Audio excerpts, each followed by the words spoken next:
Allora, benvenuti. Siamo al quinto appuntamento di questo ciclo su imprenditoria e nuove professionalità per i beni culturali che abbiamo avviato questa primavera come terza missione del nostro dipartimento.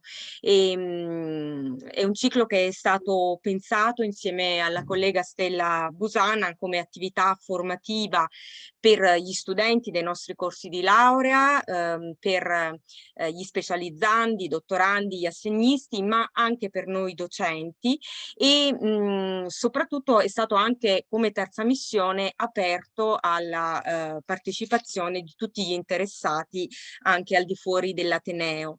Ringraziamo la dottoressa Fausta Bressani, responsabile della direzione attività culturali della Regione Veneto e per aver proprio aderito al nostro invito, e per questo passo proprio per un saluto la parola al nostro direttore Jacopo Bonetto.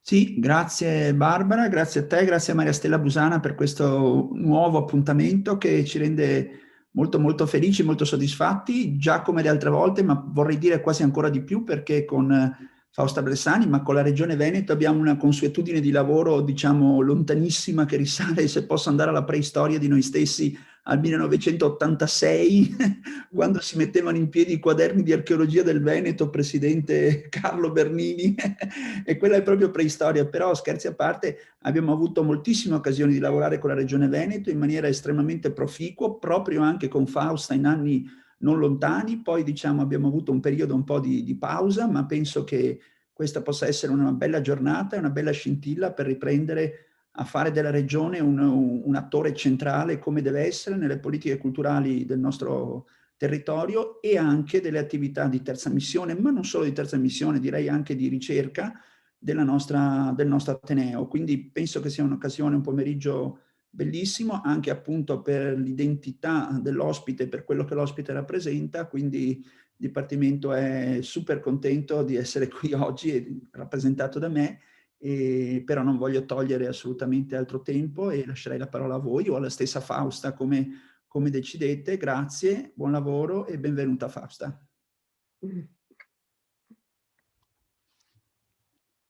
Bene. Grazie, prendo la parola io? Sì. Sì. Bene, allora grazie al professor Bonetto, alle professoresse Busana e Sevi per questo invito. Confermo, le relazioni Università di Padova e Regione del Veneto sono di lunga data, le relazioni anche personali, professionali fra noi sono ormai di lunga data. È vero che c'è stata, dopo alcuni anni di attività sicuramente più intensa rispetto a quella che abbiamo ora, c'è stato un pochino un fermo tecnico, chiamiamolo, nel senso che un po' con così il calare delle risorse pubbliche, delle risorse anche che potevamo mettere a disposizione di alcune attività, come erano ad esempio le attività per il scavo, per l'archeologia, come erano quelle per progetti di valorizzazione, un pochino si sono allentati questi rapporti.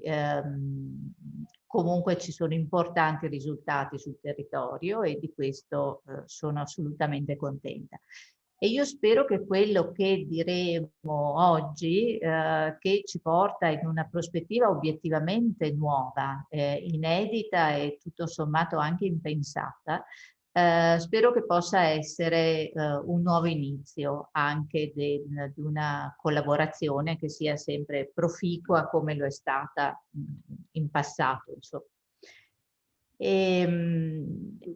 Quindi quello che vorrei dirvi oggi, e ringrazio per l'invito che è stato fatto alla Regione e dall'Università nell'ambito di queste iniziative di terza missione, quello che oggi ho scelto di dirvi è un pochino la descrizione del quadro a partire dal livello europeo, che ci troviamo davanti ovviamente per il settore della cultura e pensandolo in un'ottica rivolta proprio a quello che è il tema di questi incontri, cioè le imprese, le nuove professioni per la cultura. Quello che vorrei fare è un pochino delineare, cercare di capire quali sono le prospettive per le nuove professioni. Per le professioni della cultura, in particolare le prospettive da tempo, ma da adesso in poi in particolare, devono essere prospettive, come dire, dinamiche, elastiche.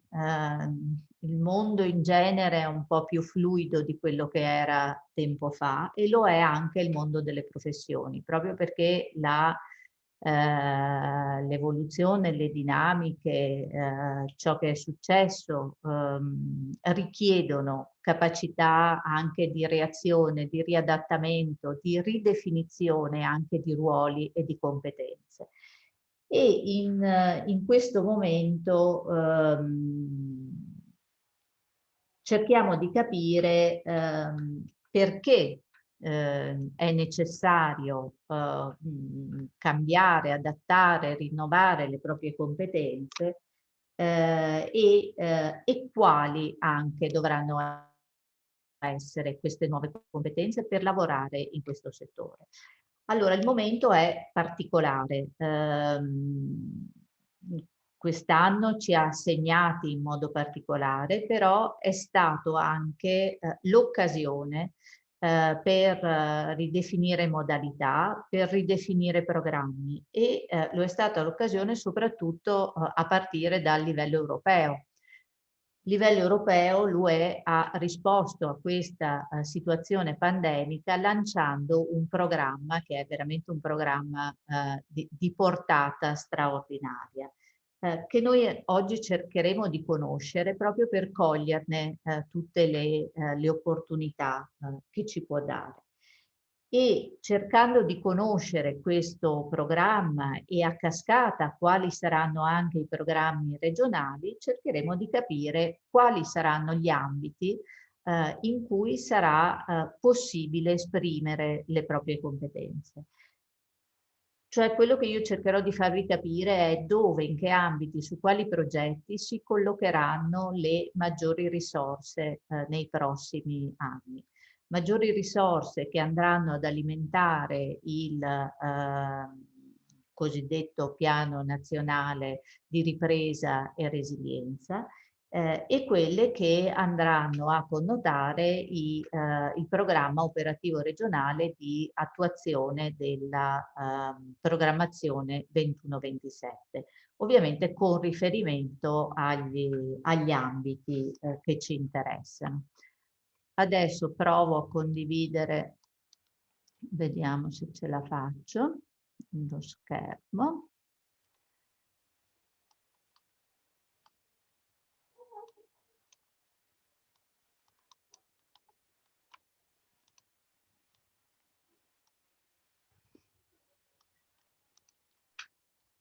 Ecco, lo vedete? Sì, sì, benissimo. Conferma, bene. Sì.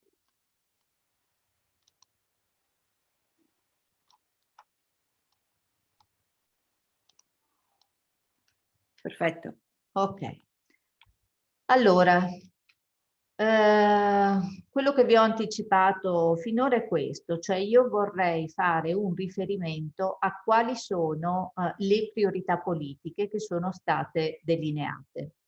Che sono state delineate a diversi livelli, a livello addirittura delle Nazioni Unite, a livello europeo con l'European Green Deal 2050, sempre a livello europeo con questo programma a cui ho fatto cenno, Next Generation EU, che è quello che poi nel suo strumento applicativo noi conosciamo come Recovery Fund o anche come Piano Nazionale di Ripresa e Resilienza. E poi andremo a vedere un po' cosa sarà della programmazione comunitaria 21-27, questo vista però dal punto di vista regionale, quindi dei programmi operativi regionali che proprio in questo periodo stiamo impostando, stiamo definendo per chiudere l'accordo di partenariato con l'Unione Europea. Allora, molto velocemente, mi sembrerà che io la prenda un po' larga, però sarò molto sintetica in questo, ma perché noi in ognuno di questi programmi noi troveremo dei riferimenti a cui poi sarà necessario, ed è sempre più necessario, che nelle nostre attività noi ci indirizziamo, perché ci sono dei temi fondanti. E quindi anche nelle attività, anche nel presentare progetti, nel presentare programmi, il riferimento a questi temi fondanti, a questi obiettivi che a livello internazionale ci si è dati e che vanno declinati poi a livello nazionale, a livello locale, è importante conoscerli, sapere insomma qual è il quadro di riferimento. Allora, l'Agenda 2030 quasi non ve ne parlo perché so che ne ha fatto cenno anche il dottor Marinuzzi, che è stato, che ha condotto l'ultimo intervento che c'è stato di questo ciclo che voi state organizzando. Comunque è la strategia delle Nazioni Unite per lo sviluppo sostenibile. Individua 17 obiettivi, i cosiddetti 17 goals dell'Agenda 2030, che sono obiettivi che fanno riferimento al mondo del lavoro, comunque anche qui ai cambiamenti climatici, alla pace, alla giustizia. Cioè sono gli obiettivi che a livello mondiale ci si è dati. Noi vogliamo andare in quella direzione. A livello europeo io credo che dobbiamo tenere presente l'European Green Deal 2050, ovvero quel programma, quell'obiettivo che ha appunto come fine quello di raggiungere la, chiamiamolo neutralità climatica, cioè lo zero emissioni, cioè di fare della vita, delle attività di tutti i cittadini europei una vita, un'attività che non confligga con l'ambiente. E questo perché sembrerà strano parlarne se parliamo di professioni culturali, ma in realtà anche le professioni culturali, come tutte saranno chiamate, le professioni e le attività culturali saranno chiamate a rispondere a questi obiettivi. Poi, ma solo se ne avremo il tempo, c'è ma ve la nomino perché casomai ve la andrete a cercare, collegata al Green Deal 2050 c'è l'iniziativa lanciata recentemente, sempre a livello europeo, del New European Bauhaus, ovvero un'iniziativa che cerca di tenere assieme, sempre in un'ottica di sostenibilità, di tenere assieme le competenze dei settori creativi, artistici, con quelle scientifiche e tecnologiche. Questo avendo di mira sostanzialmente tre parole: sostenibilità, inclusività e bellezza, cioè dove andrà il nostro futuro, cercando di far convergere tutte queste competenze in progetti integrati. Questo solo accennato, ma dico, anche se è ancora poco definito, io penso che sia anche questo un programma particolarmente interessante. Occupiamoci adesso in particolare vi descriverò il piano nazionale di ripresa e resilienza. Questo perché qui ci saranno veramente parecchie risorse. Allora, questo è un piano anzi più esattamente un programma dell'Unione Europea, che è la risposta proprio alla crisi che si è generata a seguito della pandemia. Voi sapete che verranno convogliati parecchi fondi in tutta una serie di obiettivi, si chiameranno missioni, poi le vedremo velocemente. E quindi diciamo che dall'Europa noi riceveremo parecchi fondi, però per la realizzazione di un programma particolarmente complesso e articolato che non si occuperà solo di investimenti ma anche di riforme. Quindi si sente insomma anche nei mezzi di comunicazione un tema particolarmente all'attenzione questo.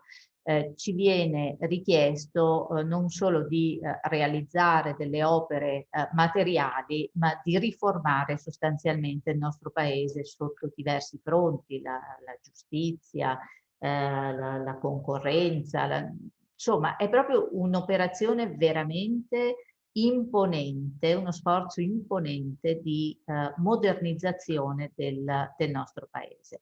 È un'opportunità imperdibile di sviluppo caratterizzata proprio da investimenti, da attività di investimento e da riforme.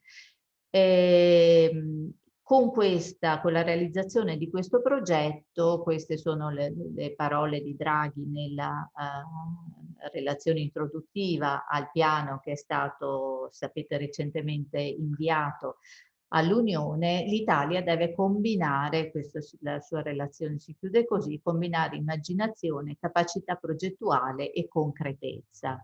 L'immaginazione normalmente non ci manca, capacità progettuale e concretezza, diciamo che ci stiamo lavorando e speriamo che questo sia veramente un percorso, quello che ci attende nei prossimi 6 anni, perché questo programma si dovrebbe concludere è richiesto che si concluda con il 2026, quindi questi saranno anni veramente intensi sotto questo profilo.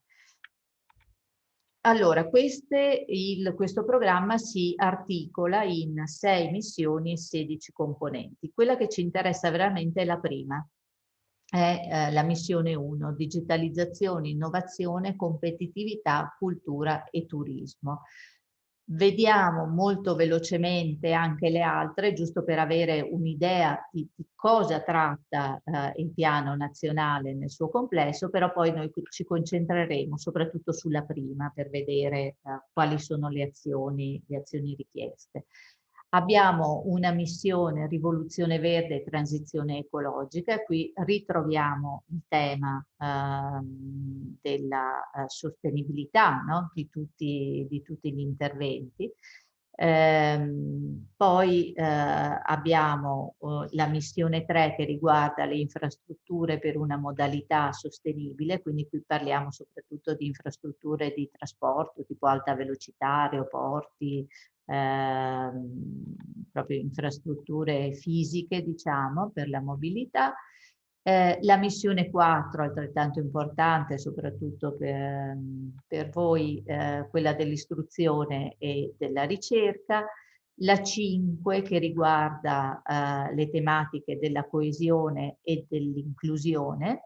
E la 6 che riguarda la salute, tema che è venuto prepotentemente all'attenzione in questo periodo. E vi dicevo che quella che ci interessa in modo particolare è la missione. Ogni missione poi si articola in una serie di componenti. Quindi la missione 1 è composta di 3 componenti. La prima, digitalizzazione, innovazione e sicurezza nella PA. La seconda, digitalizzazione, innovazione e competitività nel sistema produttivo, quindi uno nella pubblica amministrazione, l'altra componente si rivolge al sistema produttivo e poi c'è quella che ci riguarda più da vicino, che è la missione 1 componente 3, che è quello che riguarda il turismo e la cultura. Vedete la dotazione finanziaria complessiva di questa missione, stiamo parlando di miliardi di euro, è di 40,32. In particolare dedicati alla missione turismo e cultura invece ci sono 6,68 miliardi di euro.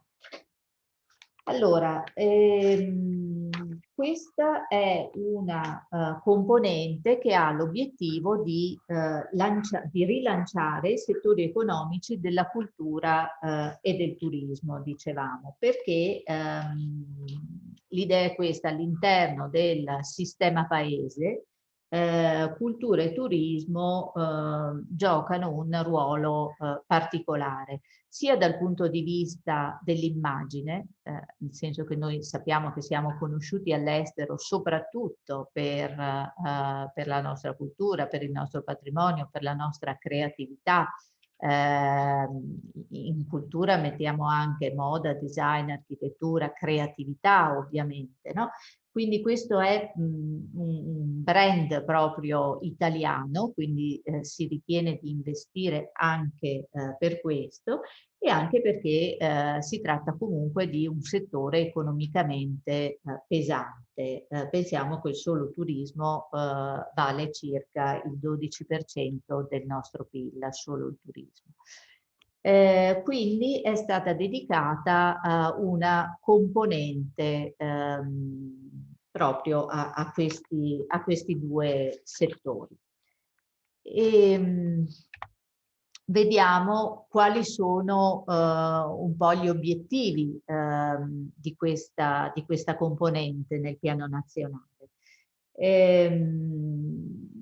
Allora, incrementare il livello di attrattività turistica e culturale, modernizzando le infrastrutture materiali e immateriali del patrimonio storico, poi vedremo un po' cosa vuol dire, quali azioni si potranno mettere in campo.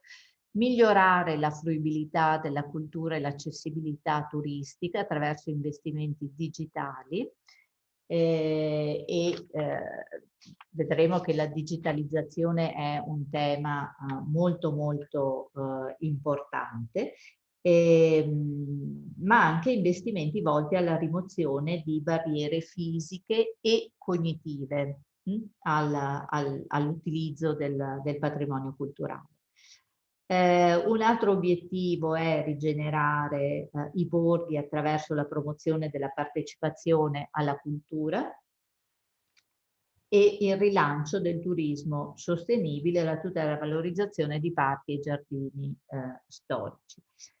Migliorare la sicurezza sismica e la conservazione dei luoghi di culto, modernizzare l'offerta turistica attraverso riqualificazione di strutture ricettive, supportare la transizione digitale e verde nei settori del turismo e della cultura. E vediamo che torna sempre il tema del verde, della transizione verde. E poi sostenere la ripresa dell'industria turistica e dell'industria culturale e creativa. Questi sono, questi che abbiamo appena detto, gli obiettivi così generali. Poi vediamo in questa immagine, adesso cerchiamo di entrare in ognuno di questi punti. In questa immagine vediamo come poi c'è una articolazione interna poi di misure. Abbiamo le vediamo anche con il loro valore a fianco, così ci possiamo fare anche un'idea, come vi dicevo prima, di quanto verrà investito a livello nazionale per questo tipo di obiettivi. Allora, però diciamo anche due cose un po' di carattere generale. Abbiamo detto che investire in cultura e turismo di questi tempi vuol dire operare anche sinergicamente con altre priorità strategiche del piano.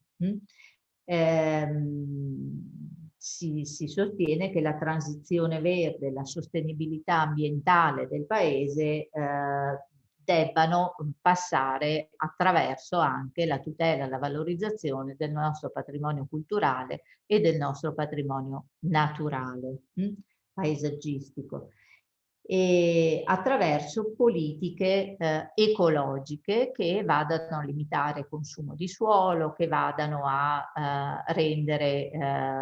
che vadano a tutelare questi siti, questi beni, e che li possano rendere maggiormente fruibili.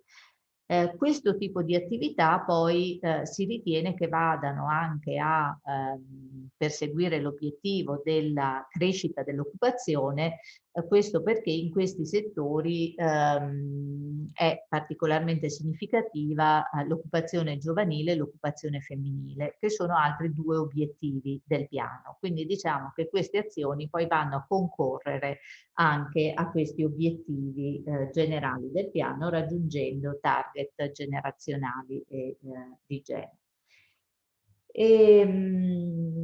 Cosa si intende fare? Si intende investire sulla capacità attrattiva, sulla accessibilità e sulla sicurezza del nostro patrimonio, e si intende farlo sia nelle grandi aree metropolitane, ma in particolare si intende farlo in quelli che qui vengono chiamati borghi, che noi poi magari nella nostra programmazione regionale chiameremo aree interne. Comunque diciamo tutto quello che non è concentrazione metropolitana, no? E questo perché? Per un obiettivo ovviamente di contrastare alcuni fenomeni che in queste aree si generano, che sono quelle dello spopolamento, che sono quello della a volte anche del disagio sociale, di una non completamente raggiunta qualità di vita. E quindi per contrastare questi fenomeni, e anche se lo guardiamo invece dal punto di vista dell'attrattività e dei flussi turistici, per contrastare il fenomeno dell'overtourism. Noi qui in Veneto abbiamo particolare contezza di questo fenomeno, nel senso che abbiamo aree molto molto attrattive, ma sappiamo perfettamente che abbiamo dei valori culturali, paesaggistici, architettonici al di fuori di queste aree particolarmente attrattive, che benissimo potrebbero essere di interesse, no? per un turismo magari diverso, un turismo sostenibile, un turismo intelligente, un turismo culturale, che è però una forma di turismo che si sta veramente sviluppando e che pure ha avuto da questo periodo di difficoltà una spinta, no? Perché tutti ci siamo un pochino abituati a guardarci un pochino intorno, anche dietro l'angolo di casa, e abbiamo scoperto valori che magari noi stessi non conoscevamo, no? Quindi anche questo cambiamento di atteggiamento, di propensione che rileviamo un pochino tutti, è un terreno su cui lavorare, su cui innestare questo tipo di azioni.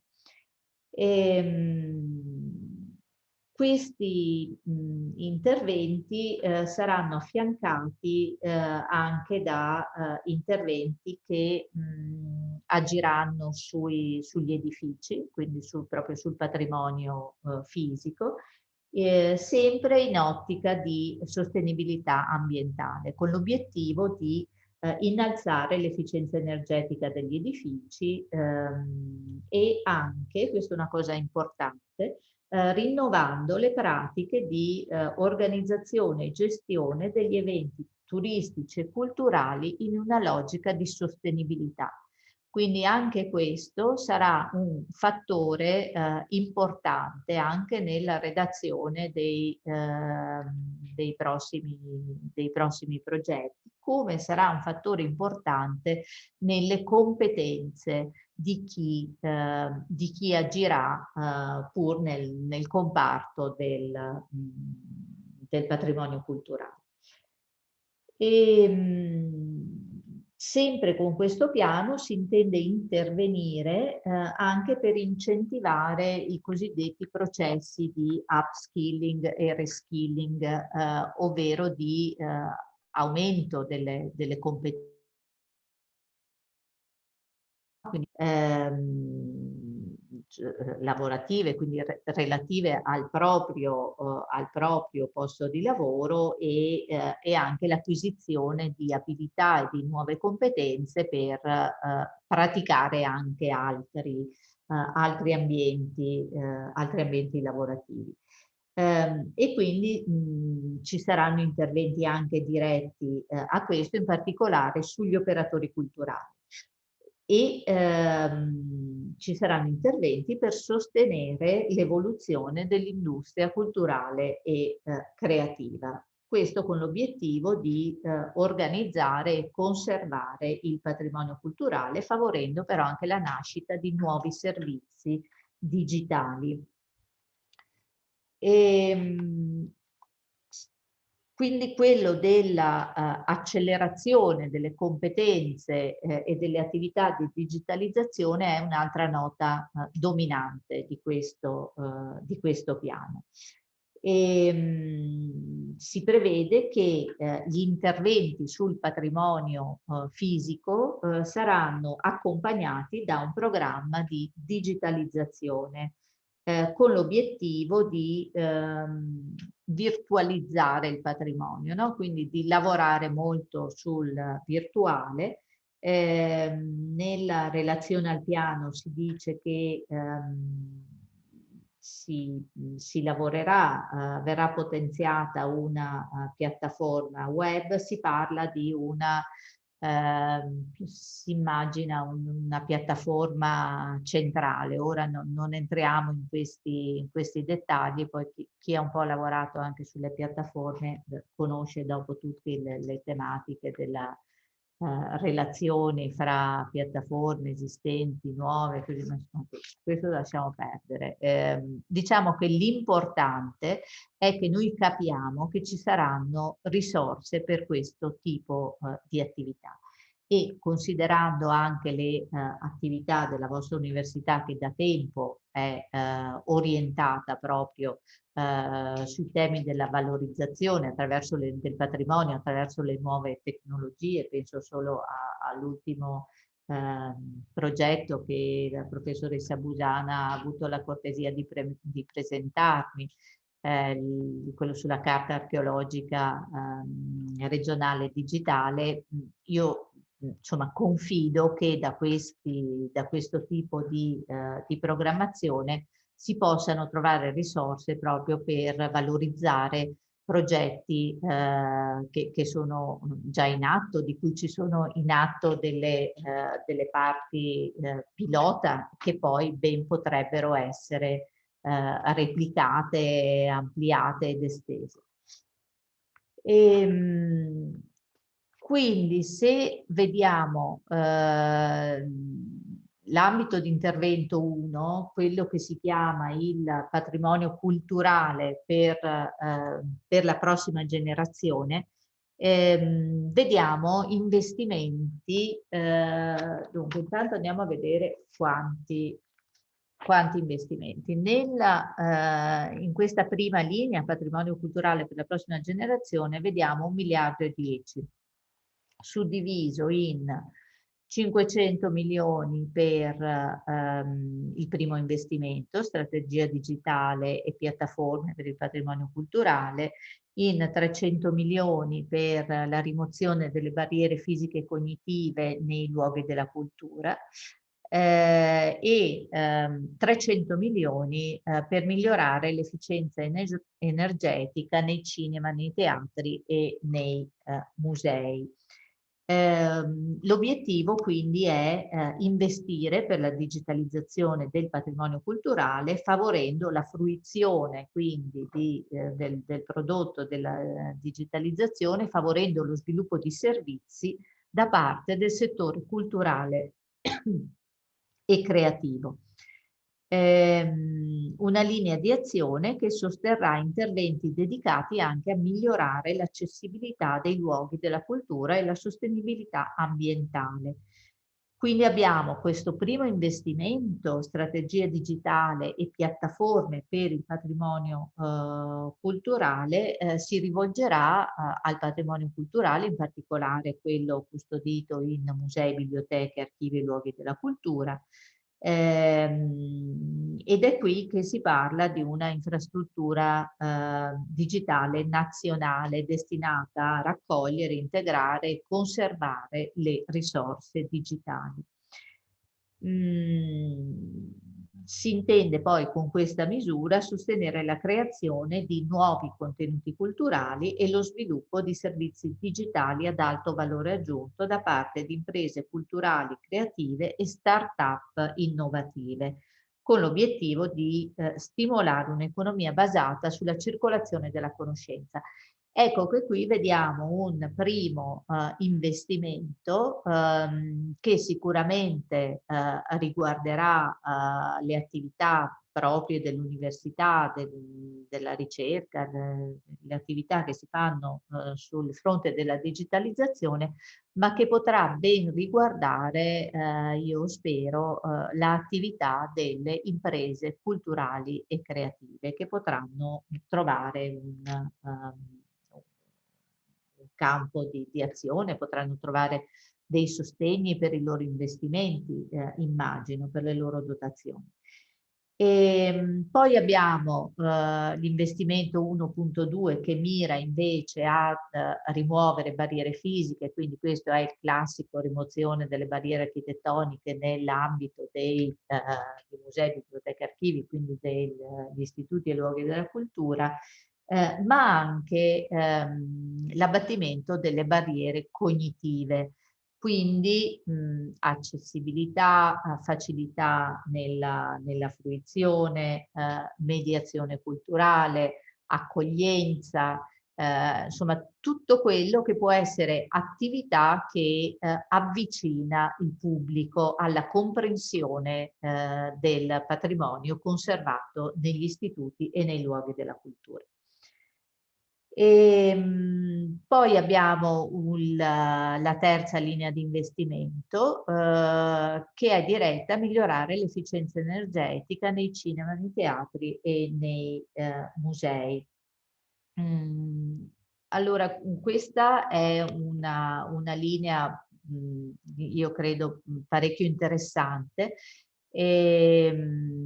perché sappiamo benissimo che gli edifici che ospitano il nostro patrimonio, gli edifici dove si svolgono attività culturali sono molto spesso edifici che facciamo fatica a sostenere, poco sostenibili dal punto di vista economico, dal punto di vista proprio dell'efficienza energetica, con le restrizioni che ci sono state in tempi di pandemia. È ad esempio emerso un problema che io mai mi sarei immaginata e che è quello degli impianti di ricircolo d'aria, ad esempio nei teatri. Allora, con le prime linee guida si diceva ci possono essere un certo numero di persone nell'ambiente chiuso se c'è un impianto di climatizzazione che ricambia l'aria. Ora, chi aveva l'impianto che cambiava l'aria? Nessuno, cioè quasi nessuno. Quindi questa potrebbe essere anche l'occasione per mettere mano a questo tipo di impianti, per rendere più efficienti gli edifici. Pensiamo solo non so, all'illuminazione nei musei, cioè a cosa si potrebbe fare mettendo mano a tutti gli impianti di illuminazione. Quindi anche qui grosse opportunità, e con ricadute qui anche nel settore del lavoro, nel senso che poi queste saranno occasioni di investimenti per le imprese che lavorano in questi settori. Poi abbiamo la previsione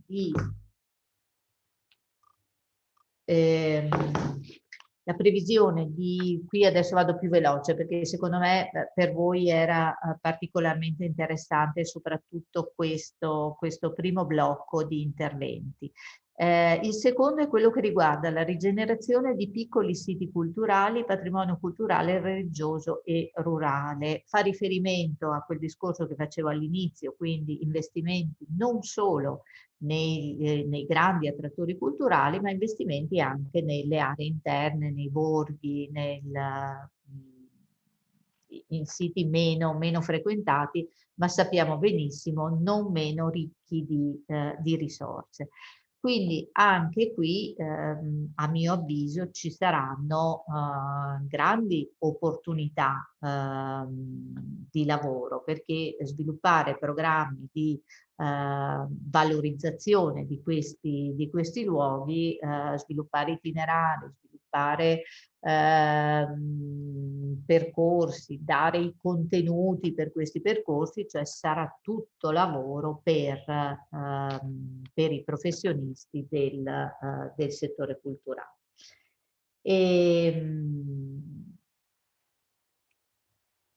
Poi abbiamo un obiettivo che mira alla tutela e valorizzazione dell'architettura e del paesaggio rurale. Qui faccio riferimento a quell'obiettivo di riqualificazione anche paesaggistica e di tutela paesaggistica a cui avevo accennato prima, anche qui con l'obiettivo di favorire un turismo sostenibile.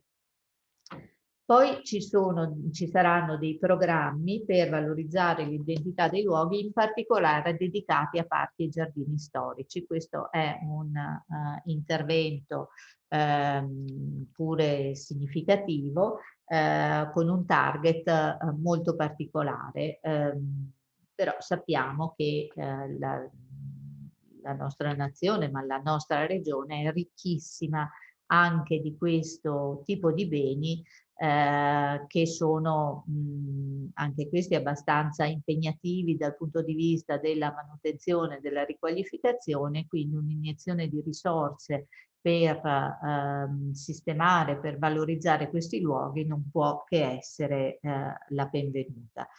Si prevede di affiancare a questo tipo di attività anche la formazione di personale locale che possa curare e preservare questi beni che vengono finalmente all'attenzione.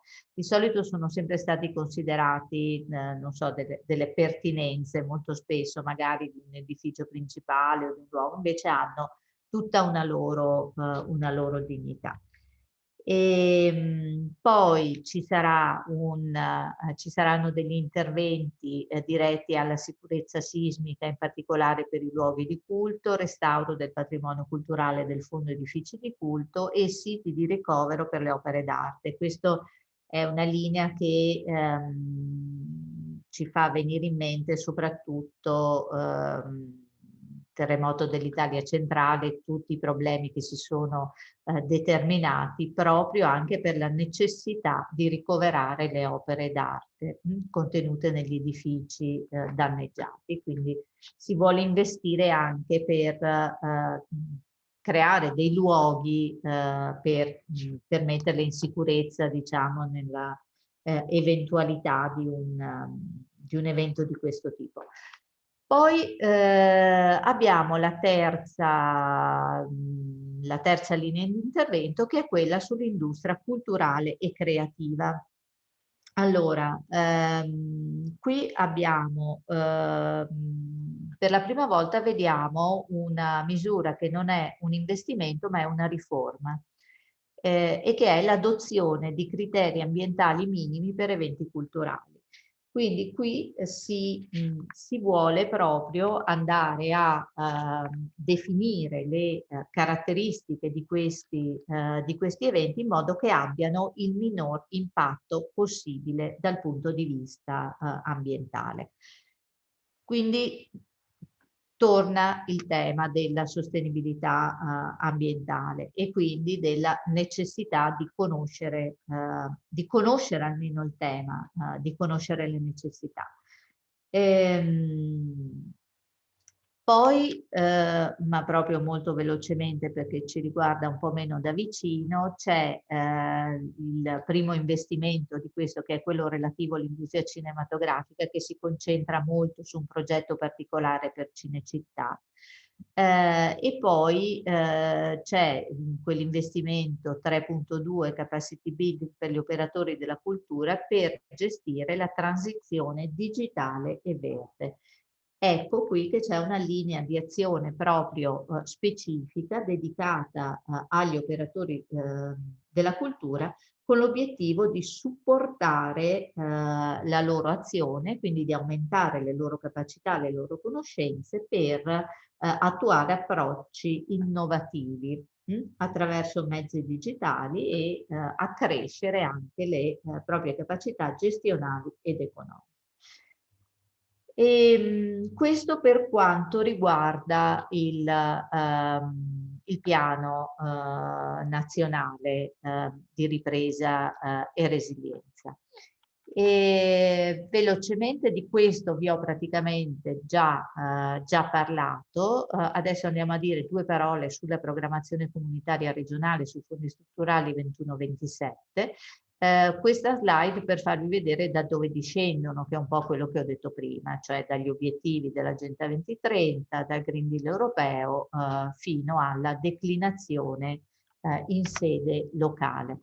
Allora, nella programmazione che stiamo definendo adesso, noi dobbiamo tenere presente 5 obiettivi di policy. Ce ne sono alcuni che ci riguardano, altri meno.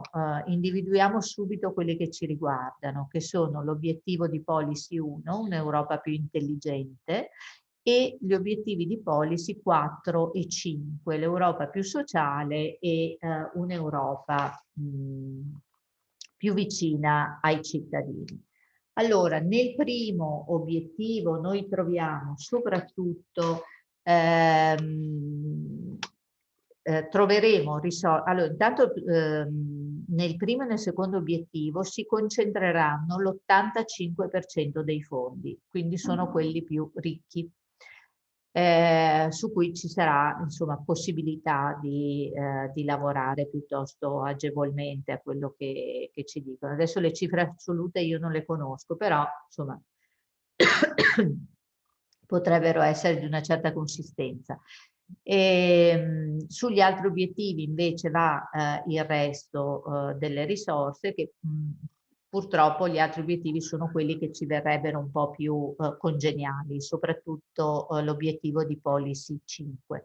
Adesso li vediamo. Nel primo cosa ci può stare? Ci possono stare attività di digitalizzazioni, e c'è il sostegno alle piccole imprese. Allora questo è l'obiettivo che corrispondeva a quello della vecchia programmazione, entro il quale nel POR regionale si sono sostenuti interventi a favore delle imprese culturali e creative e interventi a favore della produzione cinematografica. Questo perché i beneficiari di questo tipo di fondi devono essere imprese, quindi non altro tipo di soggetti, ma imprese. E quindi qui cercheremo di orientare delle misure a favore dell'impresa culturale e creativa. Gli obiettivi 4 e 5, che come obiettivi specifici qui non li vedete tanto, però l'obiettivo 4, che sarebbe l'Europa più sociale, ha fra i suoi obiettivi specifici anche quello di rafforzare il ruolo della cultura e del turismo sostenibile nello sviluppo economico, nell'inclusione sociale e nell'innovazione sociale. E l'obiettivo 5 ha proprio come sue declinazioni la promozione dello sviluppo sociale, economico e ambientale integrato e inclusivo, la cultura, il patrimonio naturale, il turismo sostenibile, la sicurezza nelle aree urbane e in aree diverse dalle aree urbane, quelle che, riferimento che facevo prima, le cosiddette aree interne. Quindi sarà qui in particolare che si potranno concentrare, si potrà concentrare il sostegno ad attività di valorizzazione del patrimonio, sempre in un'ottica però ovviamente inclusiva, di sviluppo personale, di sviluppo culturale, di rigenerazione degli spazi. Ecco, qui starebbero molto bene interventi proprio che vedono affiancare la rigenerazione di uno spazio, mai però disgiunta dalle attività in esso contenute.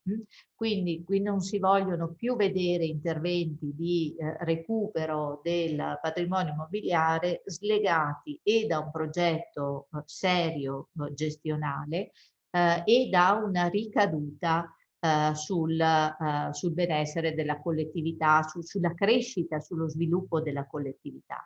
Quindi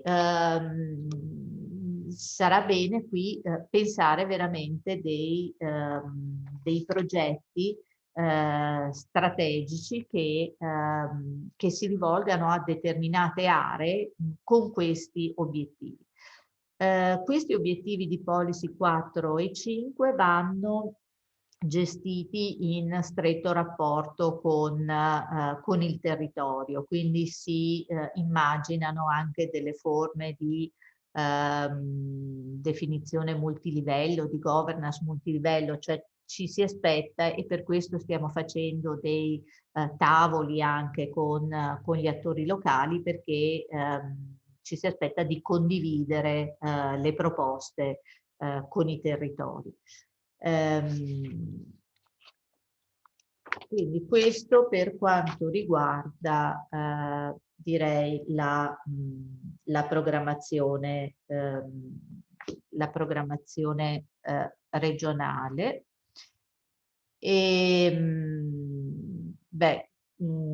Questo vi dice dove si colloca la cultura nella programmazione europea 21-27, però dal punto di vista regionale, quindi dal punto di vista del programma operativo regionale. Stiamo lavorando su interventi a supporto dei settori culturali e creativi, interventi che vedano la cultura come elemento strategico principale nello sviluppo di aree urbane e di aree interne, e viene messa molto in evidenza la connessione fra cultura e turismo, sempre in ottica di sviluppo, perché questi sono due obiettivi che hanno a che fare con lo sviluppo locale. Qui vedete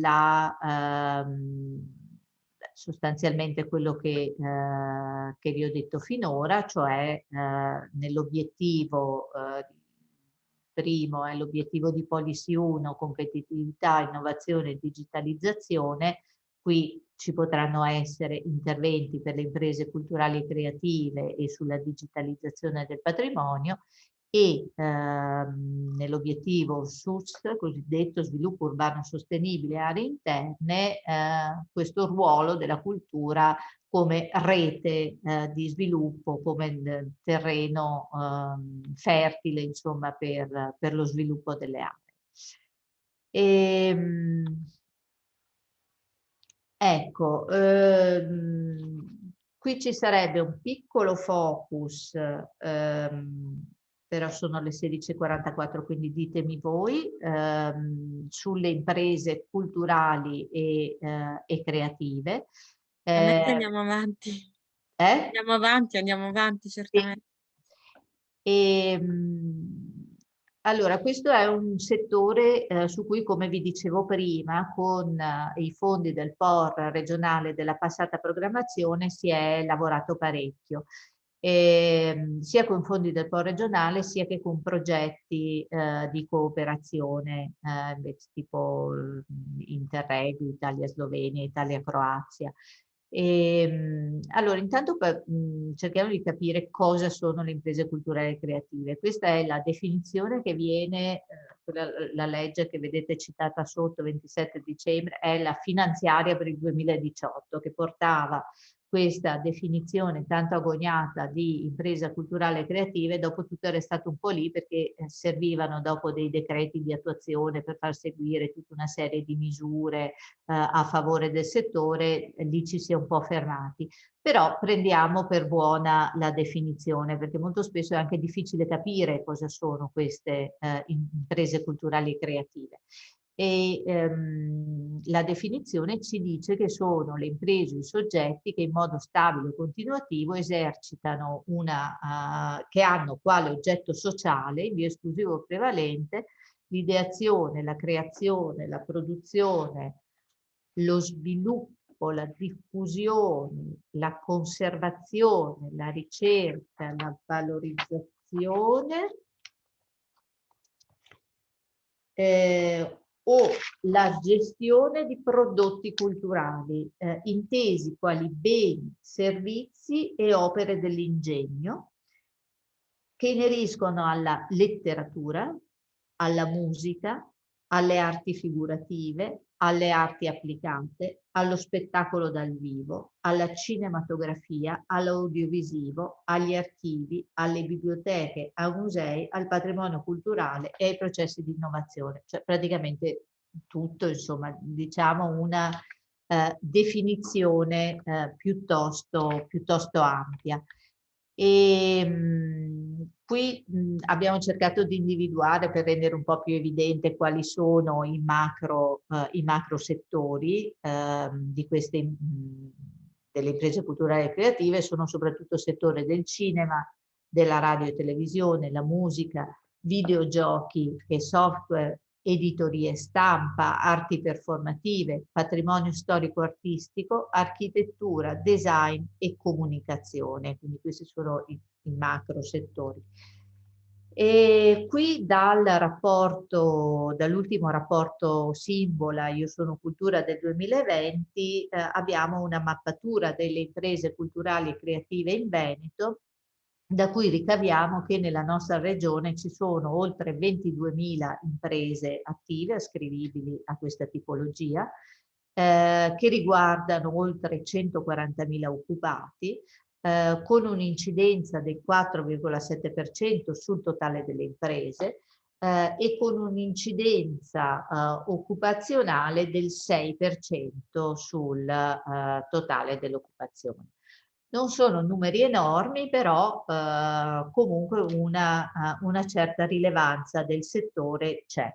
È un settore abbastanza vivo, devo dire che i bandi che noi abbiamo fatto negli anni scorsi sono bandi che sono andati molto bene, erano bandi dedicati sia alla nascita delle imprese che al loro consolidamento, erano due bandi diversi. Quindi uno per start-up, che quindi aiutava le imprese a nascere, e l'altro invece per il cosiddetto consolidamento, quindi che sosteneva invece l'impresa, soprattutto nella sua dotazione strutturale, l'impresa già esistente. E sono bandi che dicevo sono andati molto bene, nel senso che anche rispetto ad altre misure dedicate ad imprese più tradizionali, questi, come si dice in gergo, hanno tirato molto, nel senso che sono stati molto apprezzati e con buone performance anche di spesa.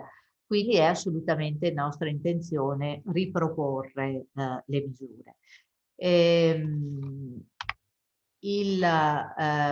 La distribuzione nei settori ci fa vedere che quelle dove si concentrano di più sono architettura, design, editoria e stampa, che sono un po' quelle più tradizionali.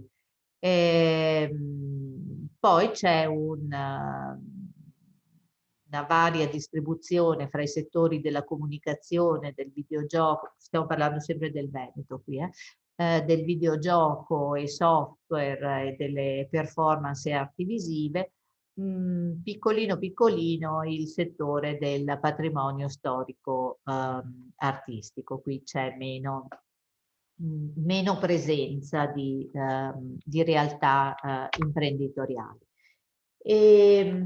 L'esperienza fatta ci ha fatto vedere alcune realtà interessanti che poi hanno avuto anche un bello sviluppo. Ad esempio, c'è stata una startup, Current Corporate, che si è dedicata alla museografia d'impresa e che, partendo da attività svolte qui sul territorio, è arrivata a creare un museo del caffè in Vietnam.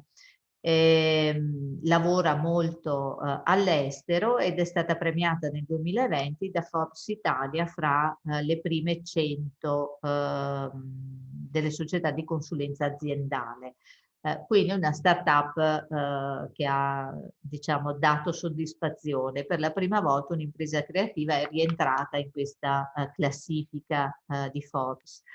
Poi c'è stata un'altra startup interessante, che però questa purtroppo ha un pochino subito gli effetti della pandemia, che è quella Venezia Heritage Tower, startup che ha preso una torre di raffreddamento a Marghera e l'ha trasformata, l'ha riadattata in un po' un museo dell'area circostante, un po' in spazi che possono essere usufruiti per incontri, per così, comunque una realtà piuttosto dinamica che però con l'effetto pandemia purtroppo ha subito un bel contraccolpo, perché aveva ovviamente un'attività di tipo anche abbastanza, per il momento locale, insomma era appena nata una startup, quindi speriamo che possa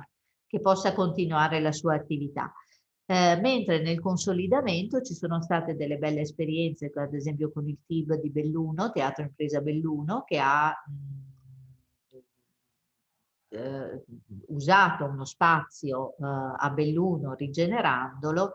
Era una ex caserma e ha sviluppato al suo interno un polo di produzione culturale, soprattutto teatrale. Questa è stata un'esperienza interessante. Questa potrebbe essere proprio una delle esperienze di cui parlavo prima, che si potrebbero attivare, in questo caso anche non necessariamente con la misura dedicata alle imprese, ma nell'ambito dell'obiettivo di policy 4 e 5.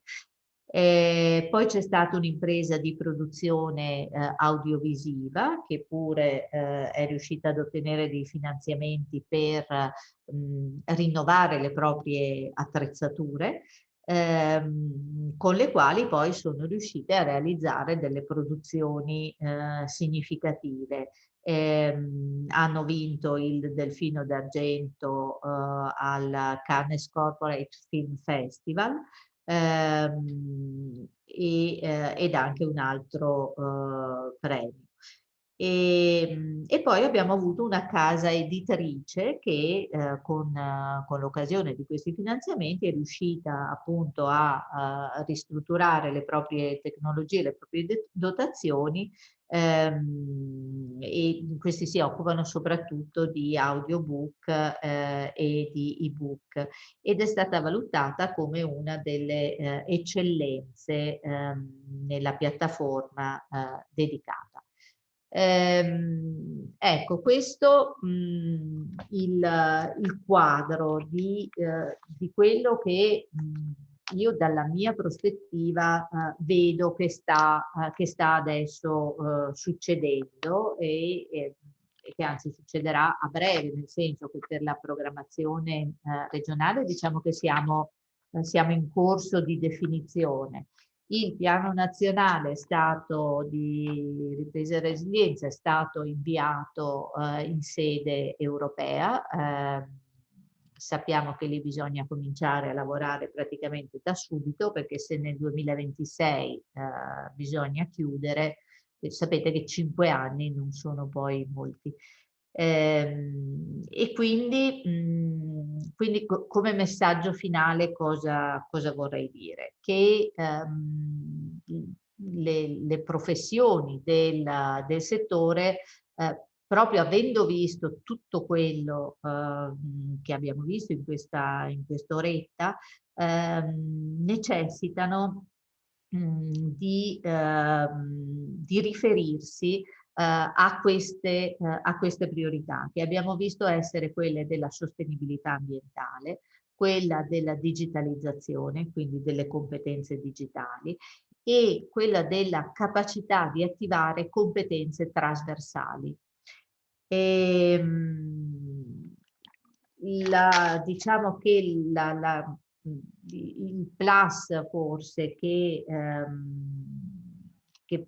potrà determinare il successo è proprio, sarà proprio sapersi muovere innanzitutto essendo capaci di leggere queste politiche e quindi di vedere quali sono gli obiettivi, quali sono le prospettive di sviluppo, in modo da riuscire ad anticipare gli interventi, quindi essere pronti sia da un lato come progettualità, ma essere pronti soprattutto come competenze, come capacità di cogliere le opportunità, cioè avere le competenze professionali per poter entrare in questo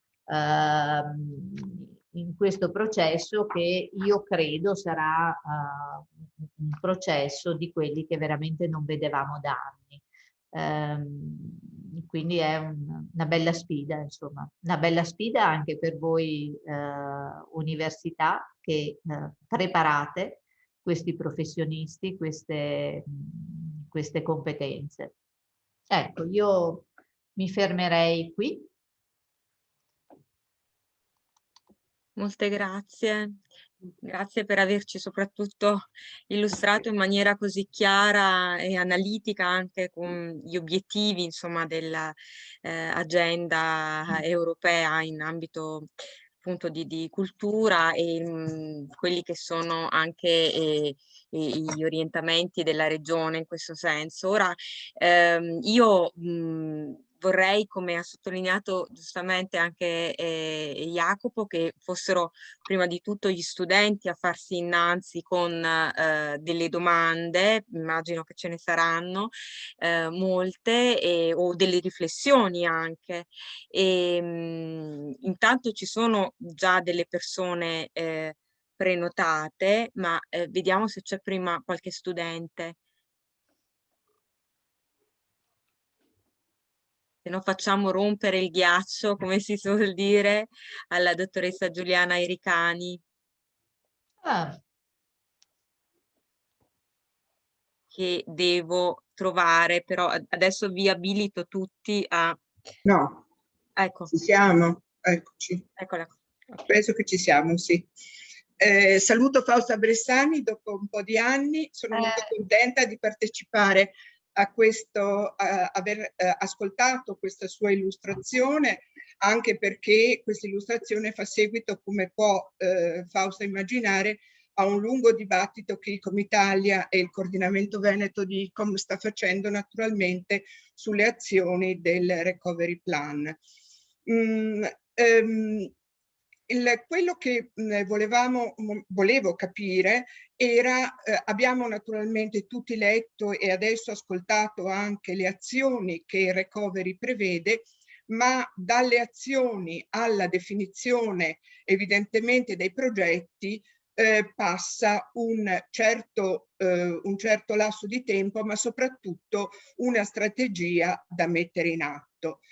Sul fronte della digitalizzazione, la Direzione Generale Ministeriale della Digitalizzazione sta già lavorando per mettere in piedi un gruppo di lavoro che definisca i capitolati sui quali poi naturalmente andare a definire i progetti.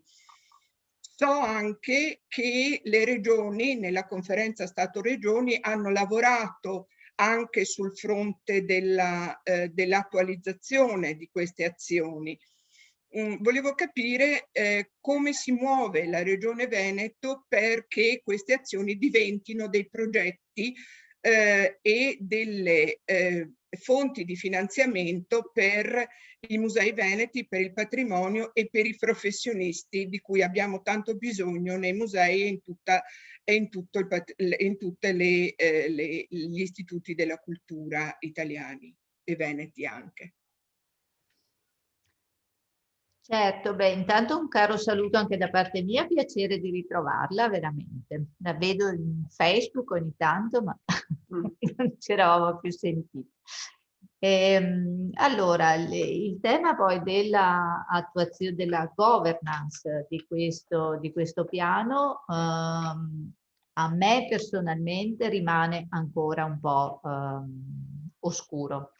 Immagino che si definirà di qui a breve, però diciamo la Regione come si è mossa? Si è mossa intanto presentando mesi fa un proprio piano, che peraltro era piuttosto coerente come linee rispetto a quello nazionale, anche perché insomma delle strade tracciate c'erano, non è che si potesse uscire tantissimo da un certo tipo di interventi. Quindi come linee programmatiche diciamo che quelle che avevamo presentato come regione sono insomma, sostanzialmente abbastanza simili a quelle statali. Da quello che si legge nei documenti, io ho l'impressione che ci sarà un accentramento significativo delle decisioni e forse una fase attuativa di livello locale, però veramente a me, non so se ad altri colleghi magari presenti su altri tavoli questo sia più chiaro, a me al momento non è ancora chiaro.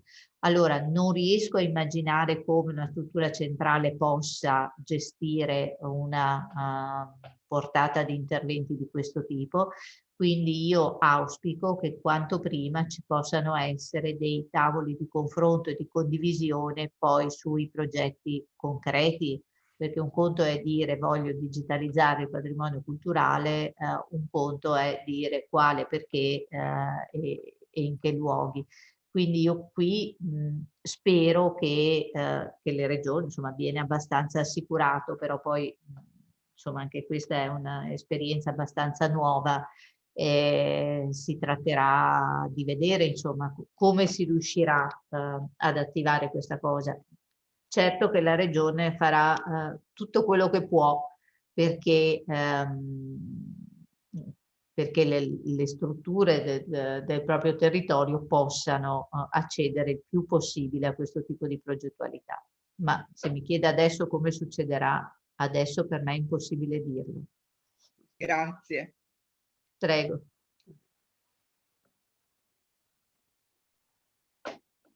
Jacopo, forse puoi procedere tu? I piccoli studenti sono timidi, ma io da docente li invito a perdere ogni timidezza, a fare le domande che possono sembrare stupide, perché queste sono occasioni uniche di avere di fronte a noi una persona come Fausta, insomma, che come avete capito ha veramente in mente un chiaro quadro lucido di quello che potrà succedere nei prossimi 10 anni, che saranno il vero futuro dei nostri studenti. Quindi li invito a non tirarsi indietro.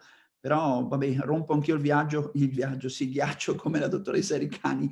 Allora, grazie Fausta. Il quadro è chiarissimo, ha suscitato in me veramente grandi speranze, perché come tu sai, ma molti altri sanno, noi su questa strada della digitalizzazione ci siamo, come dire, lanciati già una decina di anni fa, forse un po' incoscienti all'epoca, ma forse anche capendo che il futuro dovrebbe andare in questa direzione. Quindi siamo relativamente preparati, il nostro dipartimento ha investito molto, come tu hai ricordato c'è un FSE in corso, ce n'era uno l'anno scorso che avevo coordinato io, ce ne sono altri 2 progetti PONFEST della regione, quelli Hybrid Smart Destination, che sono in corso, quindi come dire ci siamo lanciati e speriamo di poter essere veramente protagonisti con tutti i nostri studenti e con le imprese creative che loro vanno costituendo ogni giorno nel futuro.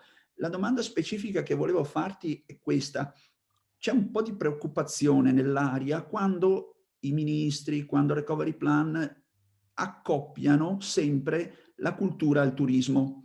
Allora, il domandone che io ti farei è: quando si dice turismo e cultura, quell'e è un e congiuntivo, è un e disgiuntivo? Cioè, nel senso, possiamo pensare alla cultura non necessariamente come qualcosa che deve procedere in funzione e con il turismo?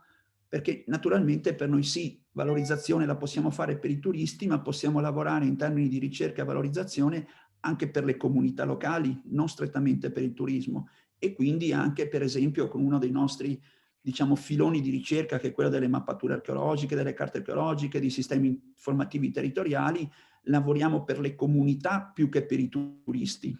E quindi ecco, questo rapporto con il turismo, che a volte è benefico perché ci dà un respiro, un ossigeno incredibile a livello di economie, però a volte è anche un po', come dire, soffocante, perché lavorare solo con finalità turistiche può limitare molto quella che è altre forme, insomma, di attività. Quindi come la vedi tu da questo punto di vista? Io la vedo che purtroppo, come dici tu, purtroppo per fortuna,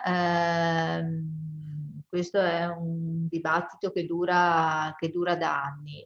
Io penso che se non ci fosse stata questa banalizzazione, la cultura sarebbe morta da tempo. Quindi, da un certo punto di vista, il fatto che alla cultura si pensi come il petrolio, non ci piace la definizione, ma è forse quello che ha fatto sì che almeno qualcosa si potesse fare.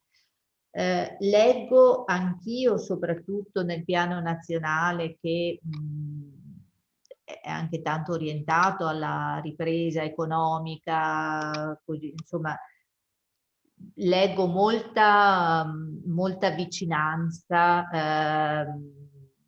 e quindi leggo sempre una funzione di traino in qualche modo del turismo rispetto alla cultura. Poi anche qui, visto che comunque insomma dobbiamo essere intelligenti e creativi, si tratta anche a volte di come presenti, anche di come presenti le cose. Diciamo che nella programmazione europea, in particolare adesso vediamo se lo trovo, eccolo qua, in uno dei 2 obiettivi di policy che ho indicato come quelli più adatti, forse quelli che hanno meno risorse, quelli che forse saranno un po' più complicati da gestire, però quelli più adatti al settore della cultura, si parla, anzi addirittura è l'Unione Europea che ce l'ha fatta come osservazione, ce l'ha data come suggerimento, che ad esempio sull'obiettivo di Policy 4, l'Europa più sociale, si chiedono schemi di intervento rivolti alle persone e alle comunità, la partecipazione al welfare culturale. Si parla di utilizzo degli spazi affini culturali e creativi e di innovazione sociale,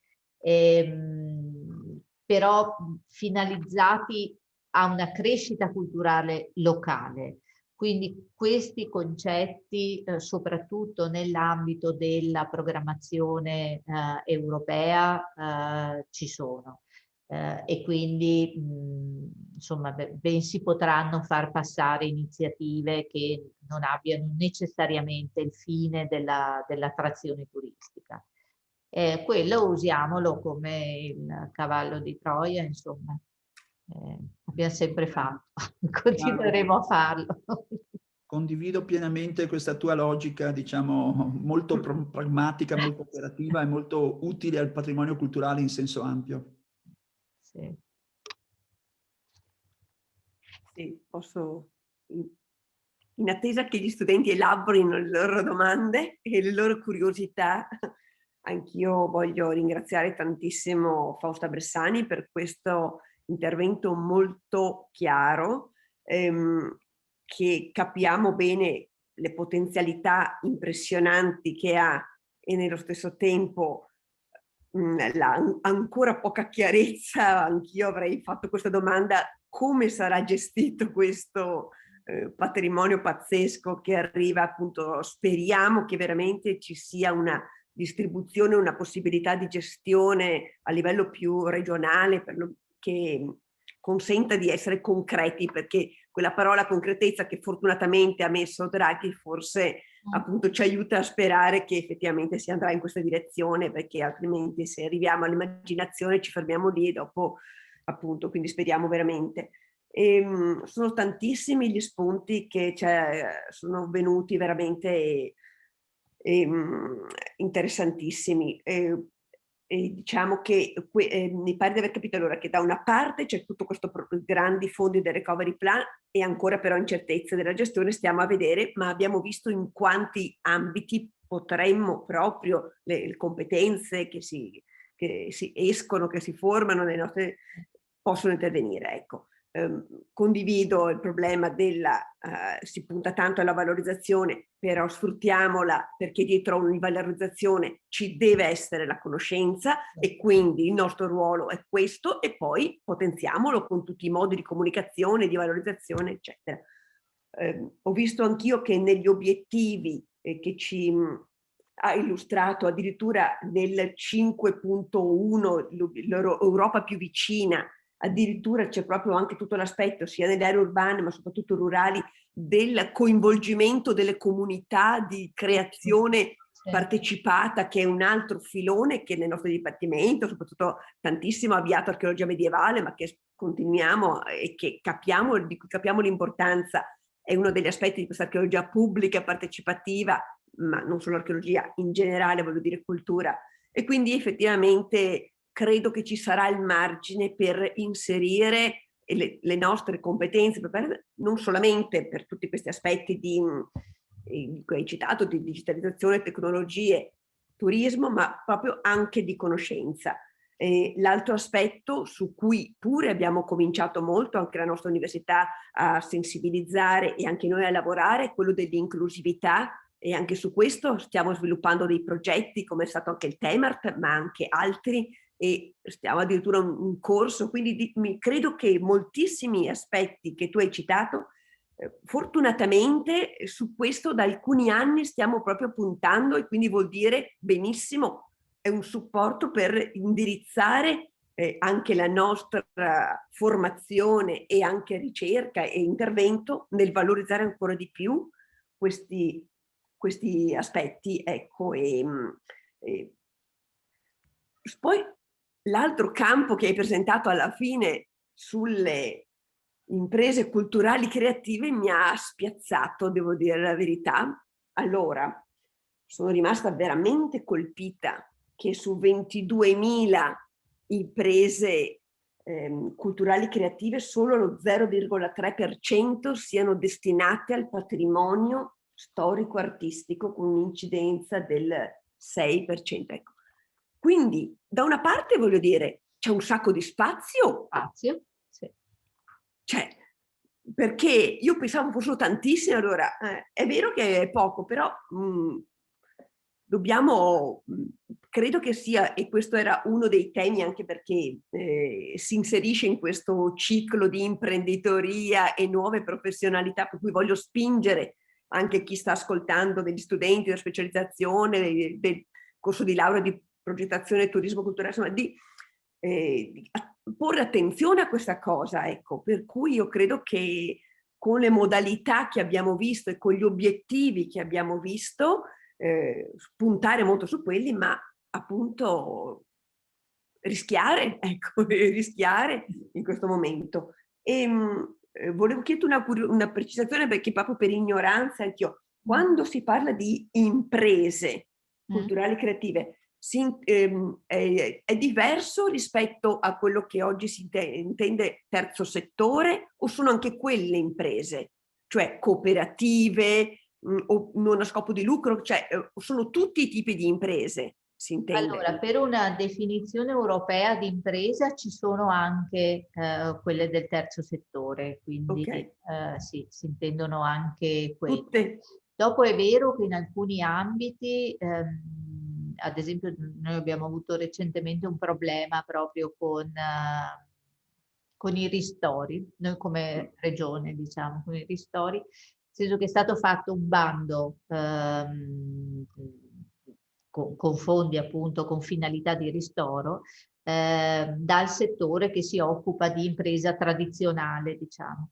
E noi avevamo detto, guardate che ci sono tutti i soggetti della cultura che in questo periodo hanno sofferto, pensiamo soprattutto alle attività performative, lo spettacolo, così, quindi abbiamo tanto insistito perché inserissero anche questo tema, è stato inserito, e dopodiché il bando bloccava l'accesso a chi non era iscritto alla Camera di Commercio, a chi non era RI, iscritto al registro delle imprese. E quindi capisco che ci può essere questa cosa, e lì ovviamente c'è stata poi una sollevazione del mondo, perché dice, beh, vabbè, grazie, ci avete inseriti, però poi solo pochi hanno una configurazione di impresa. Però nel POR invece vengono ammesse, viene ammessa la definizione più ampia, diciamo. Quindi sarà possibile accedere. Quindi bene, perché era uno dei temi su cui avevamo dibattuto, di chiarire che tipo di configurazione dare, questa imprenditoria che può nascere, ecco, può essere anche di questo tipo e potrà godere di finanziamenti. Sì. Poi forse sarà necessario che veramente si diffondano maggiormente la conoscenza come un modo un po' casuale. Noi abbiamo avuto l'occasione di fare, ma un po' di che cosa sono le RIR, le reti innovative di impresa, e che all'interno di queste RIR tutti questi appunto associazioni, cooperative possono inserirsi perché entrano in una rete, strategica, sì. Perché l'altro aspetto importantissimo di questi tavoli di lavoro che state creando per condividere gli obiettivi e i progetti, i bandi con le imprese. Meglio di così, cioè siamo in una posizione veramente che va sfruttata nel senso positivo, perché c'è un vantaggio reciproco, voi nel finanziare cose che vanno a buon fine, e le imprese nel proporre cose che poi funzionano, mettendo a frutto le competitività. Credo che sia un mondo sconosciuto alla maggior parte delle persone, e invece, non so, andrebbe potenziato. Sì, probabilmente dovremmo spingere un po' sulla comunicazione. La comunicazione di questo, sì. Se sono argomenti complessi, però ovviamente sono opportunità. Sono di interesse.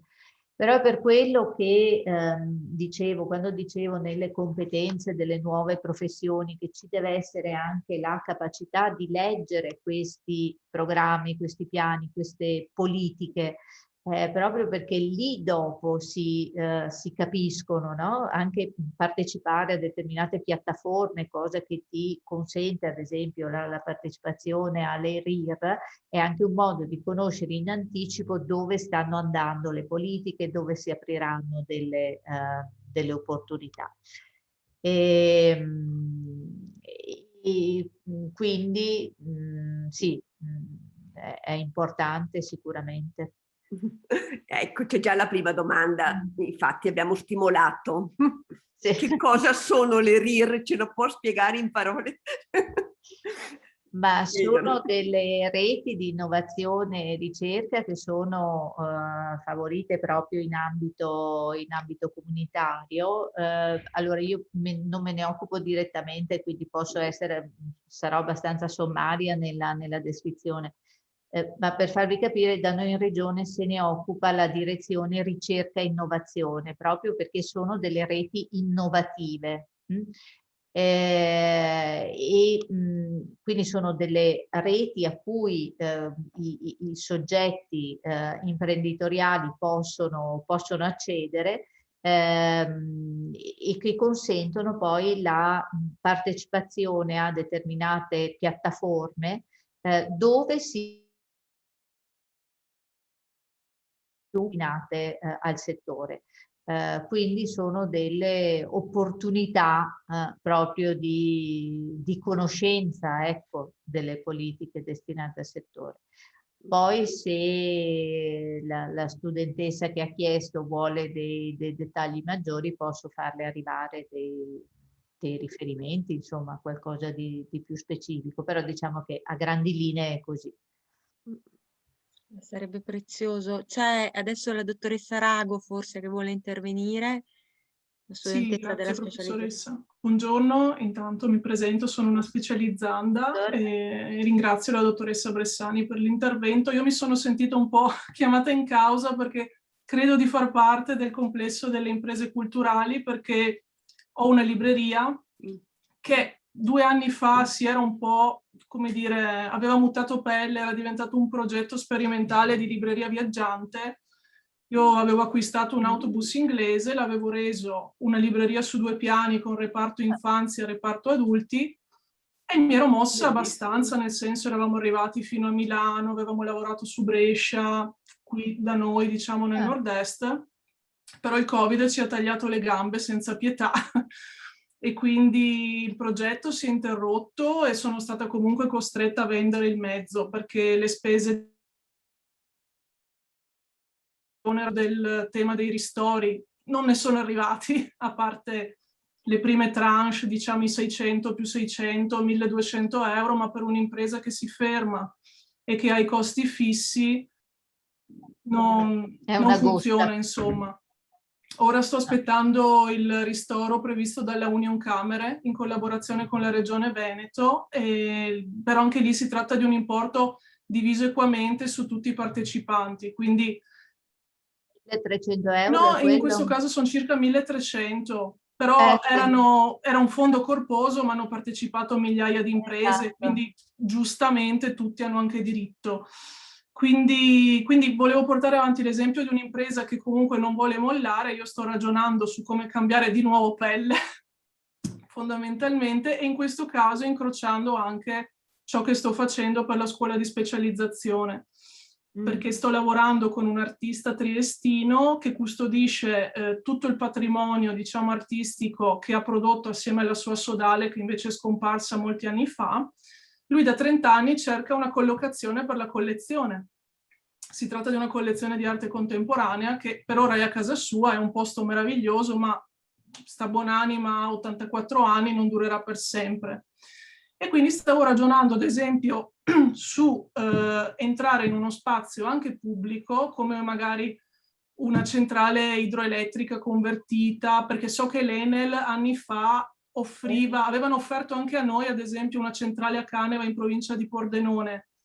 E quindi stavo pensando ad uno spazio di dimensioni cospicue, che sia uno stabilimento, anche la zona di Marghera non mi dispiacerebbe, ad esempio, perché conosco molto bene l'area di Forte Marghera, e quindi fare diventare un posto del genere un centro operativo per le arti, dove letteratura, produzione artistica, produzione culturale ad ampio spettro entrano in gioco, lavorando però in sinergia con le realtà del territorio, perché quello che ho imparato come libraio itinerante è che se tu non porti le cose alle persone, loro non vengono a cercarle di solito. E quindi soprattutto per quanto riguarda le famiglie, creare delle attività che vanno da laboratori didattici, ma anche semplicemente ad una forma di, tra virgolette, babysitting diverso, orientato ad una formazione culturale dei bimbi. Insomma, ci sono un sacco di cose, un sacco di professionalità che potrebbero confluire. Ora, la mia domanda è, io ho in mente questa idea, ma non ho un soldo. Cosa può fare per me lo Stato italiano in questo momento per non farmi morire, a fronte di questa esperienza importante del Next Generation EU, che dovrebbe darci la possibilità di cambiare, migliorare, rinnovare quello che facevamo prima in una forma che non so se potrà tornare quella che era. E quindi abbiamo noi strumenti, in quanto non diamo garanzie. Cioè un'impresa che è stata ferma per 1 anno e mezzo non ha neanche non dico le risorse economiche, ma neanche un background di bilancio annuale da poter presentare. Cioè il mio bilancio praticamente è sceso del 90% in un anno. Quindi che cosa mi può dire una banca? E il mio progetto è partito iniziale con il microfinanziamento garantito. Quindi all'epoca il progetto ha avuto comunque un sostegno, ma si trattava di un investimento piccolo, diciamo. Piccolo, certo, certo. Ora, pensare in grande è bello, però bisogna anche essere un po' realisti e capire da chi si può andare, che cosa si può chiedere e che cosa possono fare per noi. Perché, lo dico brutalmente, ma alla fine di ogni incontro che noi facciamo all'interno di questo prezioso contenitore è: ma noi chi ci assume, chi ci paga, o se siamo imprenditori, dove vado a chiedere chi può essere il mio interlocutore? È una situazione abbastanza dura. Sì, no, mi rendo conto che fosse già dura prima della pandemia. Per il settore libri sì, lo confermo. Però non lo so, adesso io non conosco nel dettaglio le forme di garanzia, cioè, non conosco nel dettaglio, nessuno conosce nel dettaglio i progetti che verranno fatti, tantomeno conosciamo adesso nel dettaglio le forme di garanzia che verranno richieste. Diciamo che io da qualche parte ho letto anche che volevano favorire addirittura degli incontri di conoscenza tra operatori del settore culturale e banche, perché da un lato gli operatori del settore culturale forse ha poca dimestichezza, no, con l'accesso agli strumenti finanziari, dall'altro lato anche la banca non conosce la realtà dell'operatore culturale, quindi si tratta anche di forse di favorire a volte una conoscenza reciproca, ma io penso che in un momento di emergenza straordinaria come questa, dove, come giustamente lei dice, che garanzie posso offrire adesso? E non sarà mica l'unica, voglio dire, bisognerà ben tener conto della situazione di partenza e probabilmente attivare contestualmente anche degli strumenti di garanzia a favore delle imprese, perché sì, se no diventa un circolo veramente, veramente vizioso. E per cui una risposta immediata non gliela so dare, posso solo auspicare che nella costruzione degli strumenti si tenga presente di una realtà che sarà la realtà di quasi tutti, cioè appena l'inefficacia delle misure, nel senso che se non consenti di accedere. Grazie. Poi Prego. credo che l'aspetto, un altro delle competenze molto importanti da sviluppare e che anche su questo abbiamo indubbiamente bisogno di collaborazione è il marketing, perché far conoscere, far arrivare nel modo giusto il messaggio anche di cose, di iniziative così originali e che possono essere veramente una ricchezza per un territorio, per esempio questi territori interni. Esatto. E marginali che non hanno appunto che non hanno meno opportunità, sì. appunto. Questa sarebbe una proposta estremamente, deve essere sì. Sicuramente deve esserci un sostegno, deve esserci un supporto anche pubblico proprio su queste iniziative qua, perché diciamo hanno veramente delle ricadute nella crescita delle comunità. Una valenza sociale. Certo. Esattamente, di coesione sociale, e quindi è doveroso che ci sia, e nello stesso tempo appunto perché possono autosostenere, devono avere un supporto e devono avere però anche la giusta capacità di promozione, che io sono la prima a dire non saprei fare assolutamente. Sono queste competenze trasversali, questi lavori di gruppo che oggi sono importantissimi, insomma. Sì.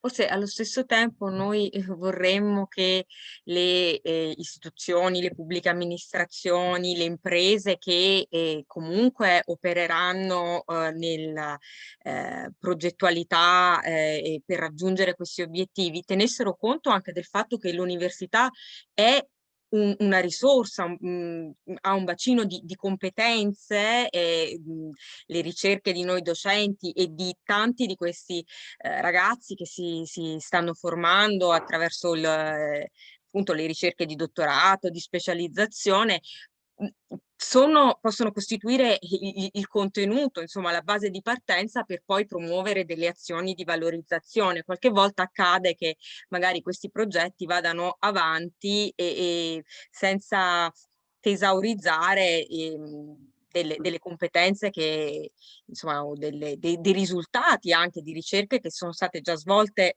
da parte delle università, e mi riferisco non solo a noi docenti, ma anche e soprattutto ai ragazzi.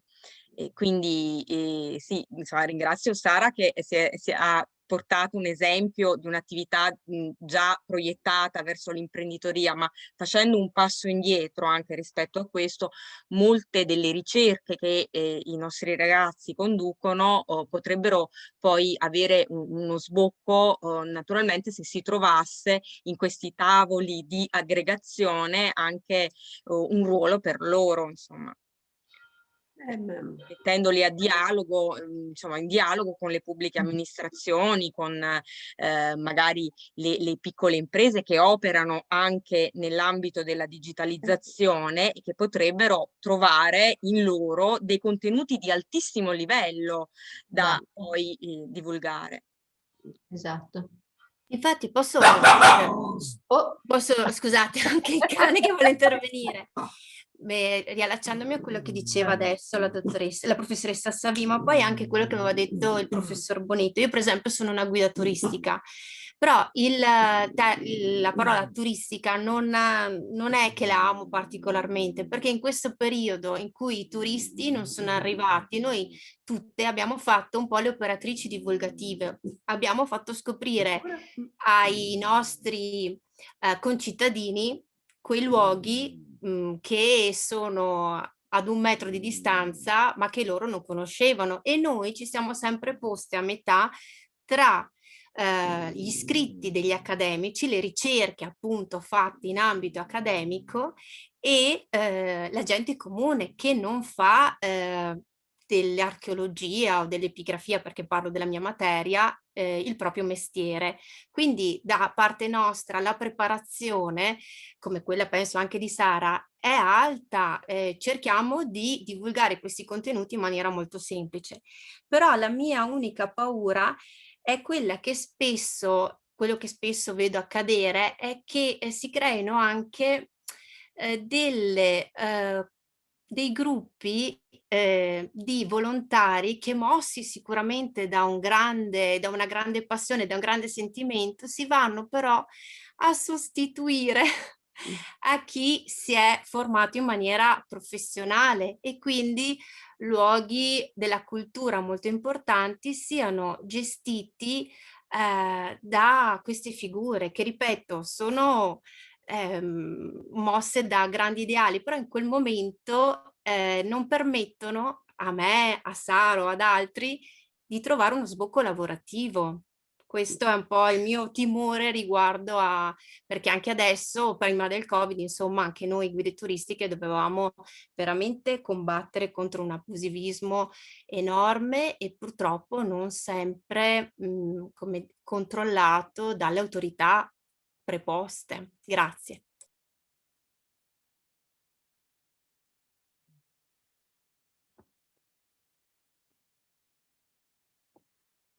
Ci sono altre domande? Ho riattivato l'audio della dottoressa Bressani, che era... Me l'ero spento. Quando ho sentito il cane ho detto, vuoi mai... I cani non ne ho, però.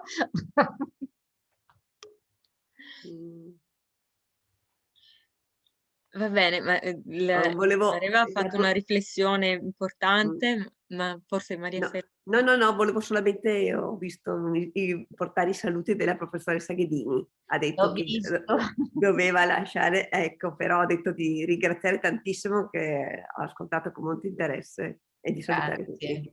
Grazie a lei, sempre gentile. Va bene, ci sono altre domande da parte degli studenti, anche dei docenti che stanno... Io non vedo tutti quelli che stanno partecipando, ma ci sono... Come potremo aggiornarci, o come, attraverso quali canali anche sapremo anche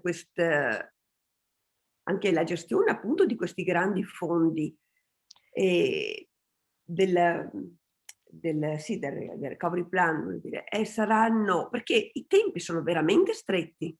I tempi sono strettissimi, quindi e quando succede questo, dopo escono all'improvviso i bandi.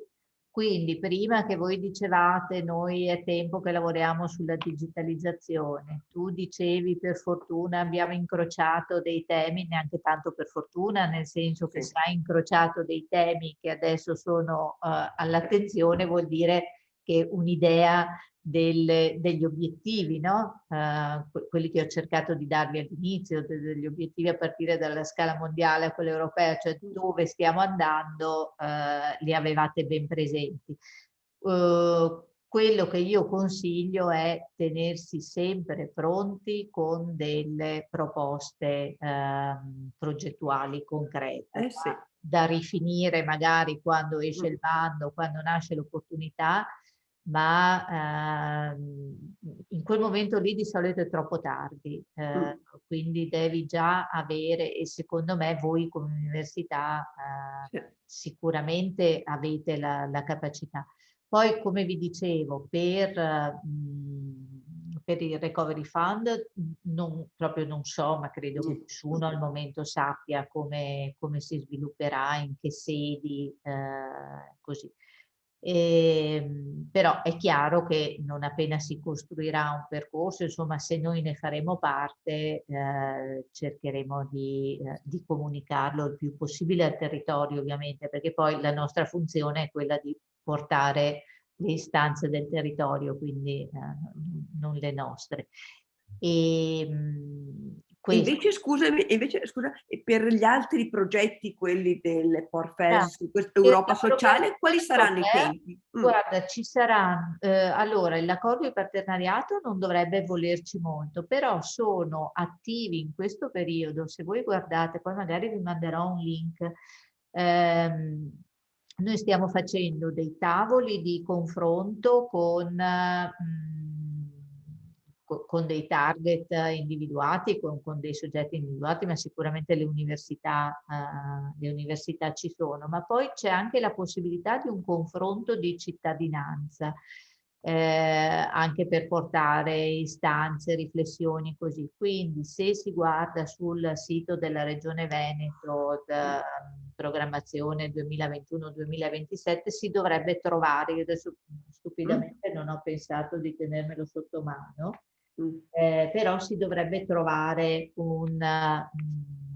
un'informazione su come... E questo credo che sia proprio di questi giorni, perché noi stiamo facendo i tavoli tematici, diciamo, con i settori individuati. Abbiamo cominciato a fine aprile, li finiamo verso fine maggio, ma in questo percorso c'è anche un confronto più allargato. Quindi come università io credo che dovreste essere coinvolti a quelli tematici fatti con gli stakeholder definiti, ma se per dire gli studenti, i ragazzi intendono interloquire, perché lo facciano, nel senso che per noi amministrazione sono tutti spunti e quindi è utile. Non ce l'ho in questo, vediamo, forse... no, ma adesso devo riattivare la condivisione, come sai.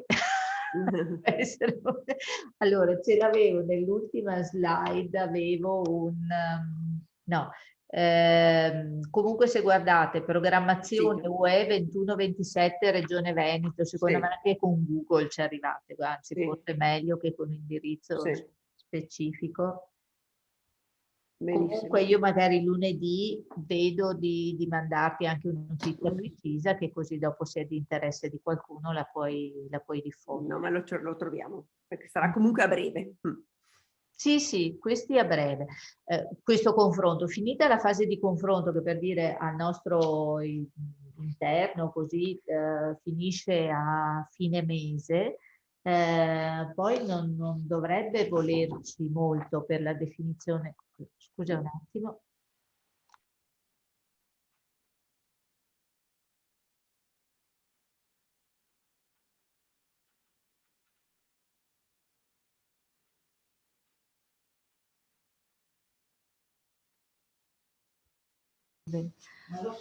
Scusate, ma fra un po' mi chiudono dentro.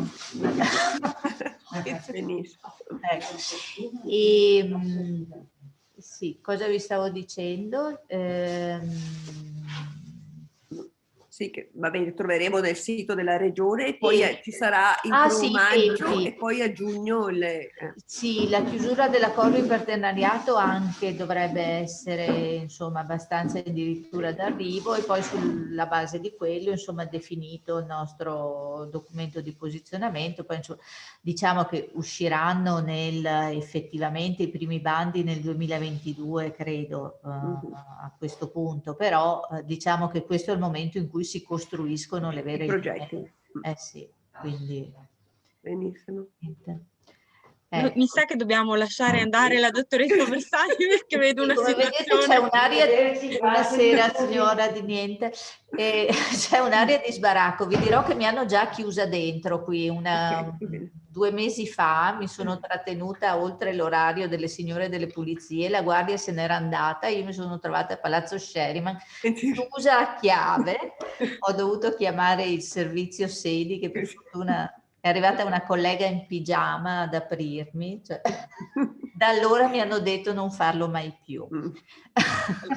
Non vogliamo questa responsabilità, per cui adesso vi saluto. Vi salutiamo, grazie. Grazie moltissimo. Grazie a voi dell'invito, veramente sempre un piacere, e anche insomma spero di essere stata utile, poi continuiamo a tenerci aggiornati. Grazie mille. Bene, grazie buon mille, lavoro e buona a voi. serata a tutti. E ne avrete molto di lavoro. Abbiamo capito. Grazie, arrivederci. Allora, arrivederci a buona tutti. serata, arrivederci. Io chiudo il collegamento.